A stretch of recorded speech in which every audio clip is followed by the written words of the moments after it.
જવો પડી કાં તો બંધ છે. અમારા ભેગા જો રાઈડરો આવ્યો છે તો જાઉં અંદર, નકર પછી હવે નીકળીએ બીજી જગ્યાએ. અને 2 જણા ખોવાઈ ગયા છે ને 2 જણા અમારા અહીં ઊભા છે. અરે જો આ ચૂક. હાય ફ્રેન્ડ્સ, ગુડ મોર્નિંગ, જય મુરલીધર. સવારમાં જોકે સવાર નથી, 10 વાગી ગયા છે, એટલે અડધા સવારે તૈયાર થઈ અને જઈએ આપણે બહારગામ જવા. અને હજી ઘરેથી નીકળ્યો છું.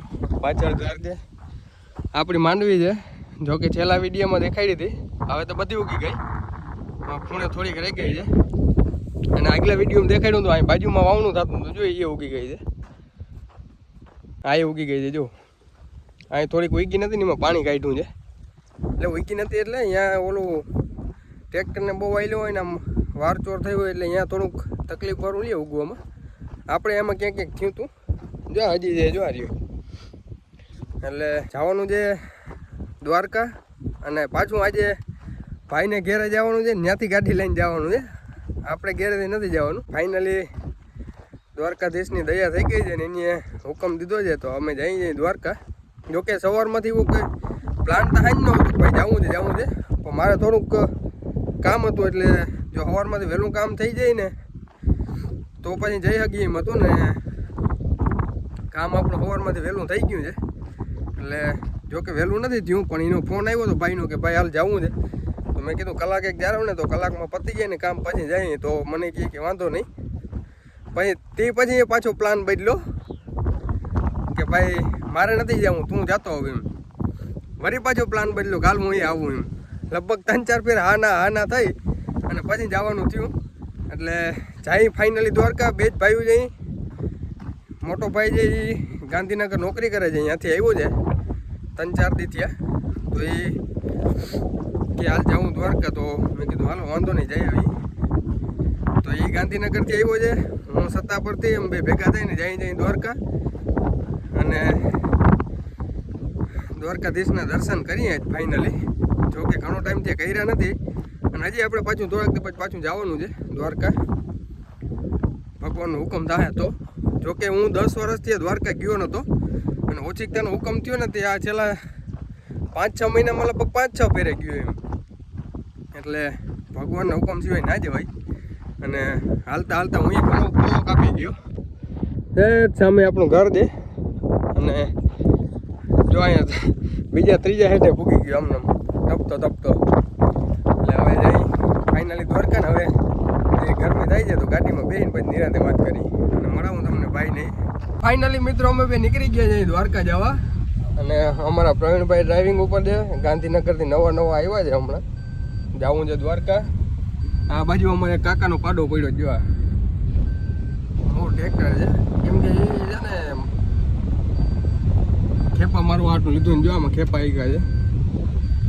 અને અમારે ભેગા હજી 3 જણા આવે છે. મને ખબર નથી 3 જણા આવે છે. આની આગળ કીધું એક ભાઈ બેઠા છે ગામમાં બેઠા ને કા, એક અમારા ગામમાં બેઠા છે, એક અમારા ગામને પાટીએ બેઠા છે ને એક ભાઈ ભોગત બેઠા છે વાત જોઈને. અને આગળ આવ્યો ને એટલે મને ખચકાયું હોય કે આ કલાકથી કે ઓલા બધા વાત જોઈને બેઠા અને તું આમ કરો. ભાઈ ભૂલ થઈ ગઈ, બીજું શું કરે એમ. અને ખરેખર મારા લીધે જ મોડું થયું છે ને. વાગ્યા છે 10. ટાઈમ દેખાડે છે, હા દેખાડે છે. તો લીધું ઓલું સોરી મારા લીધે જ મોડું થયું છે. ખોટું નહીં બોલું, ખોટું બોલવું કોનું જોઈએ નહીં. કેમ કે આ ભેગા થઈને 4000 મારીએ. કેમ કે દોઢ કલાકથી વાટ જોઈને 2 વાર આવીને રાખ્યા છે. કાગડે આવું પછી આવું. એને ફોન કર્યો ને મેં એને હા પાડી દીધી. પછી મેં અડધી પોણી કલાક કાઢી નાખી છે. કેમ કે નાહ્યો અને તૈયાર થયો ને એમાં વાર લાગી ગઈ થોડી. તો આગળ આવતા જઈએ, મરાવતો જાઉં આ ભાઈ આ ને આ ભાઈ. હું લગભગ એકાદાને જ ઓળખું છું, ઓળખતો નથી બહુ. અને અમારા પ્રવીણભાઈના મિત્રશ્રી છે ને, અમારા ગામના છોકરા છે બધા. એક ભોગતના છે, બાકી બીજા 2 ગામના છે ને કા 2 ગામના જ છે. તો જઈએ દ્વારકા ફાઇનલી. અને આ ભાઈને લીધે હુકમ થયો છે ભગવાનનો, તો મળતા આવી જરીક મિત્રો. તો ફાઇનલી અમે દ્વારકા પૂકી ગયા, 4 જણા 5મો. અને આજે અમારે છે ને ભાઈ ટ્રાફિક એવડું છે એવું. તો અમુક એવી ગલીમાં અમે રાખી દીધી છે ગાડી. હવે છે ને મેન ગેટેથી જવાય જ નહોતું, એવડો ટ્રાફિક છે. અને હવે જઈ મંદિરે દર્શન કરી આવી. અને બનશે તો ધજાના દર્શન કરાવી. જોતા ટ્રાફિક આમાં છે ને કઈ કામમાં નીકળી જવાય ભાઈ ને વાળો ના આવે આપણો. મિત્રો ફાઇનલી દ્વારકાના મંદિરે પહોંચી ગયા.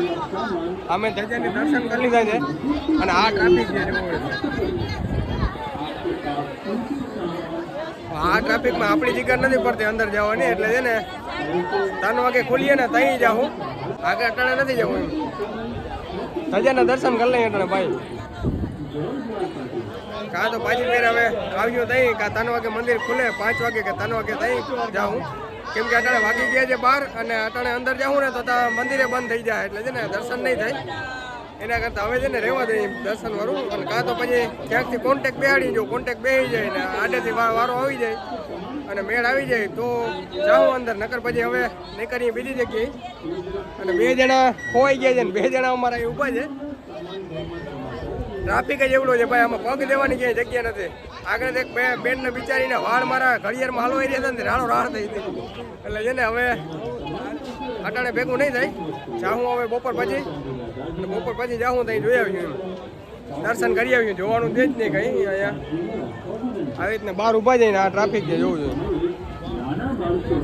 ટ્રાફિકનું કારણ છે આજ રવિવાર છે વેકેશન પૂરા થવા આવ્યા અને કાલ જે અમા એટલે બહુ ટ્રાફિક જાય છે એટલે કામ બપોર પછી અને કામ પછી પાછી ફેરે એમ જાઉં હવે. ફાઇનલી મિત્રો આપણું સેટિંગ થઈ ગયું છે જઈ જઈ રોંગ સાઈડમાંથી અને આપણું ગોઠવી દીધું છે તો જઈ ફટાફટ દર્શન કરતા આવી અને પછી નિરાતે મળીએ. મિત્રો વાઈકો છે એક અને સેટિંગ કરતા કરતા કરતા માન વારો આવી ગયો. દર્શન કરી લીધા. આજે મંદિરનો પાછળનો ભાગ અને વીઆઈપી લાઈનમાં અમે ઊભા હતા. અડધી પોણી કલાક લાગી છે. 2 જણા તો આવ્યા નતા દર્શન કરવા. જો આ બે બેઠા છે. એક પ્રવીણભાઈ આવ્યા હતા બીજા એક ભાઈ જે નતા આવ્યા તો એ અમારો અહીંયા મોબાઈલને હાચવીને બેઠા હતા ને અમારા ભેગા પોલીસવાળાએ પૂરેપૂરો સપોર્ટ કર્યો એટલે છે ને અમારા દર્શન થઈ ગયા છે ગઈકા. અને લગભગ અહીંયા જો આવી રીતના કાયદેસર રીતના તમે લાઈનમાં ઊભો ને તો લગભગ સાંજે 5 વાગ્યા સુધી લાઈન હતી એમને એવી રીતના લાઈન છે.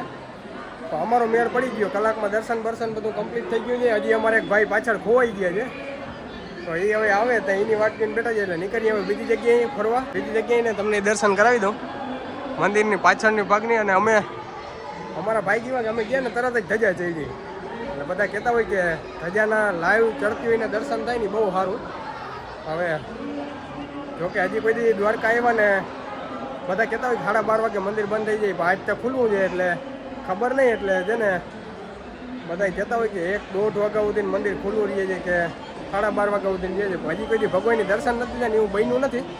આજ મને આહાર નથી પણ થઈ ગયું છે હારાળો. હવે આ 3 જણા અહીં બેઠા છે. શું કરતા હોય તો મારો રામ જાણે.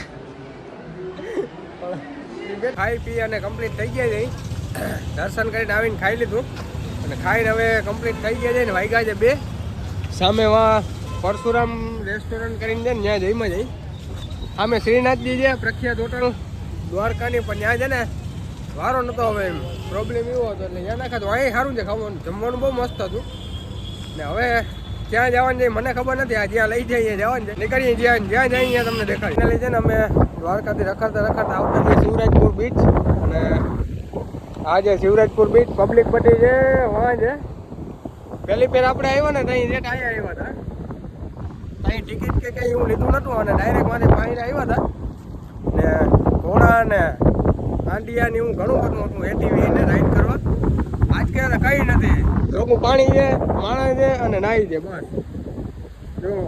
જો ઓલી બાજુ નાહી છે માણસ અને પવન ફૂકે છે બીજી જાતનું કંઈ ખાવાનું નકર પીવાનું પાર્કિંગ આગળ છે બારોબાર. પહેલાં તમે બહાર જાઓ અંદર આવી જાઓ પણ બહાર જાઓ તો તમે પાછળ ના જવાની. એક જણાની ટિકિટ છે 30 રૂપિયા. મેં તો સેટિંગ કરી લીધું હતું એટલે નથી દેવા પડ્યા પણ હાઈલું ગયું અટાણે એમને પણ પબ્લિક દુનિયાની છે. પબ્લિક જોયું હોય ને તો આવવાનું બાકી છે ને અહીંયા બીજું કંઈ છે જ નહીં અટાણે. હાલ ફિલહાલ કંઈ નથી. પહેલાં હતું ને એવું નથી. પહેલાં તમારે ડાયરેક્ટ જવા દેતા જો જે આ બાજુ અહીંયા છે ને ત્યાં બધી રાઈડું બધું હતું. હવે એ પ્રમાણે શિવરાજપુર બીચ ઉપર કંઈ નથી. રોકા તમે આવો રખડો જાઓ બસ વાત થઈ પૂરી. હવે અહીંથી અમારે નેક્સ્ટ ક્યાં જવાની મને નથી ખબર. આમાં ભાઈ અમારે એવું છે કે જે ગાડીને ટ્રેક ઉપર ચડે ને જેને જે મન થાય અહીંયા લઈ જાય. અત્યારે અમારા ભાઈ હતા ડ્રાઈવર એ જગ્યાએ શિવરાજપુર બીચ જવાનું હતું બધે શિવરાજપુર બીચ મારી મૂકી. તો બીજું ક્યાં છે નહીં. અમારી કોબરા ગેંગ સામે બેઠી છે અને હવે જઈ જઈ ઓલી બાજુ અને પછી ધીરે ધીરે નીકળી જાય, કેમ કે અહીંયા કંઈ હારાવત છે નહીં. શિવરાજપુર બીચ રોકા જોવા આવ્યા એના જેવું થયું છે મિત્રો. તો ફાઇનલી શિવરાજપુર બીચથી અમે રજા લઈ જઈ. આ બાજુ આમ ડિવાઈડર લઈ જાય, આ બાજુ પબ્લિક વધારે છે, ઓલી સાઈડ ઓછી હતી. અમે ઉનીપુર બધી સાઈડ બેઠા હતા સામે ને. આ બાજુ પબ્લિક વધારે છે, જેને આવવું હોય આ બાજુ વધારે આવજો, જેને પબ્લિકમાં મજા આવતી હોય. અને આ બાજુ અહીંયા બગીચો નહીં છે, અંદર માકડાઈ છે બેવું હોય તો કોઈને. અને અમે શિવરાજપુર બીચથી બહાર, કેમ કે હવે નથી ઇન્ટરેસ્ટ શિવરાજપુર બીચમાં. તો અહીંયા આવી રીતના બગીચોની એવું બધું છે, અને કોઈને બેહવું હોય તો આ બાજુ બાકડા છે, આ બાજુ એ છે, અને પાછળની સાઈડે છે. તો અમે તો જઈ જઈએ હવે ઘેર. અમારું શિવરાજપુર બીચ થઈ ગયું, અમે 1.5-2 કલાક બેઠા, હવે નીકળી જઈએ બહાર. આ બાજુ છે રસ્તો, જો આવ્યા હતા અમે આ સાઈડથી, તો અમે આ સાઈડથી જ જાઉં. દ્વારકાથી નીકળીને ફાઇનલી મિત્રો અમે આવી ગયા છીએ કાચબા ઉછેર કેન્દ્ર મટી. અને આવ્યા ત્યાં ખબર પડી કાં તો બંધ છે. અમારા ભેગા જો આ રાઈડરો આવ્યા છે, અમારી વાય આવ્યા છે ભાઈ, એને જોવું તો બંધ છે. તો અહીં શું કરે અમને ખબર નથી, પણ અમે જઈ જઈએ પાછળ બીચમાં. અહીં પાછળ બીચે છે, તો બીચે જઈ જઈએ અને પછી નિરાતે હવે બીચની મજા લેવા છે ને. અમે બીચ ઉપર આવી ગયા અને આવી રીતના કંઈક પબ્લિક છે. અને લોકેશન શિવરાજપુર કરતાં અહીંયા સારું છે. એટલે અમારી રાઈડરની ટીમ જે પાછળ રહી ગઈ છે, અને અમારા આ 4 માટીઓ આગળ નીકળી ગયા છે. વાં કરતાં અહીંયા ઘોડો છે ને વાં એટીવી છે, ઉપર એટીવી છે, અહીંયા ઘોડો છે, ચક્કર મારવાના છે. સામે સાંભળા સુધી 100 રૂપિયા લે છે. અને એ છૂટ તમને આવડતો હોય તો તમે આપો, અને જેવી તમારી મરજી. અને ના આવડતો હોય તો ભાઈ ભેગા આવે બાકી બરાબર છે. એટલે એવી રીતના બધું છે. અને અહીંયા જે કાચબા ઉછેર કેન્દ્ર, અમારા ઓલા રાઈડરો જડતા નથી, રાઈડરો લગભગ પાછા વયા ના જાય. સારું એ જામનગરની આપણી ગેંગ છે આખી રાઈડરની. તો રસ્તામાં ભૂટકી ગયા ભેગા ભેગા વયા આવ્યા. અને હવે એ જહાજ દ્વારકા, અમે જાઉં ઘેર. અને અમે જઈએ હવે આગળ એક આ બીચની મજા લઈ લઈ. અને આવું કંઈક બીચ છે, વાં કરતાં શાંતિ અને આવું સન્નાટાવાળું છે. વાતા આખા બાકી હતી આવું. અને ફાઇનલી તો અહીંયા આવી ગયા જઈ. અને હવે ધીરે ધીરે જરીકમાં રખડીને પછી નીકળી જાઉં ઘરે. અને એક ફેર આપણે ઘોડો આંકવો છે અહીંયા. એ બાઈક તમે તમારી રીતના આંકો ને તો તમને છૂટે. એટલે મેં આગળ જોયું ને ભાઈ માથે બેઠા ને તો એના રીતના હાલતો નતો. એ ભાઈ ભેગા આવે ને તો જ હાલતો. તો એની ટ્રેનિંગ જ એવી રીતે હોય, એવી ભેગો આવે ને તો જ હાલે. આપણે હેવી ડ્રાઈવર છે, હાલે કેમ નહીં, હાકી લેવું. તો જઈ જરીક ફોટો ફેશન કરતા આવીએ આ બધીનો. તો મિત્રો છે ને અમે દ્વારકાથી આવતા હતા ને, રસ્તામાં અમારે એક ફેરે બપોરે હવા ઓછી થઈ હતી ને, પણ ત્યાં દ્વારકા ભરાવી લીધી. પાછા ભાટિયા પૂગ્યા ને, ભાટિયા મારે થોડુંક કામ હતું, તો કામ પતાવવા ગયા ને એમાં છે ને પાછી થોડીક ઓછી હવા થઈ. અને પછી અમારા ગામને પાટીએ જઈને મેં હવા ભરીને તો હરખું જોયું, એક જગ્યાએ હવા નીકળતી હતી. તો હવા નીકળતી હતી ને મેં હરખું જોયું ને તો એમાં ચૂક હતી. આ રહી જો આ ચૂક.